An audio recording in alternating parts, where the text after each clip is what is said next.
রবিবার সকালে জয়পুরের দুটি হাসপাতালে ইমেল মারফত হুমকি দেওয়ার খবর আসে। ইমেলে দাবি করা হয় ওই হাসপাতালে বোমা রাখা হয়েছে। এই খবর প্রকাশ্যে আসা মাত্রই ছড়িয়ে পড়ে আতঙ্ক। তারপরই শহরের আরও একাধিক হাসপাতালের তরফ থেকে এই একই অভিযোগ জানিয়ে ফোন যায় পুলিশের কাছে। জয়পুরের একের পর এক হাসপাতালে বোমাতঙ্কের ঘটনায় শুরু হয় হইচই। তৎক্ষণাৎ হাসপাতালগুলিতে পৌঁছয় পুলিশ এবং বম্ব স্কোয়াড টিম। শহর জুড়ে জারি চূড়ান্ত সতর্কতা। পুলিশ সূত্রে খবর, এর আগেও একাধিক হাসপাতালে এভাবেই হুমকি ইমেল পাঠানো হয়েছিল। সেই সব ঘটনারই পুনরাবৃত্তি হলো রবিবার। ইতিমধ্যেই সাইবার বিশেষজ্ঞরা খতিয়ে দেখছেন এই ঘটনা কোথা থেকে ঘটানো হয়েছে। দ্রুত অভিযুক্তদের গ্রেফতার করা হবে বলেই পুলিশ জানিয়েছে।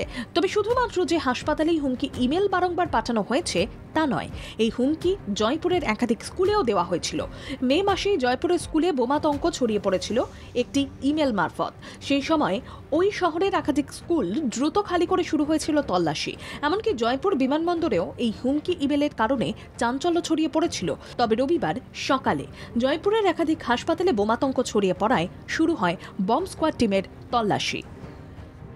ব্যুরো রিপোর্ট, বাংলা জাগো।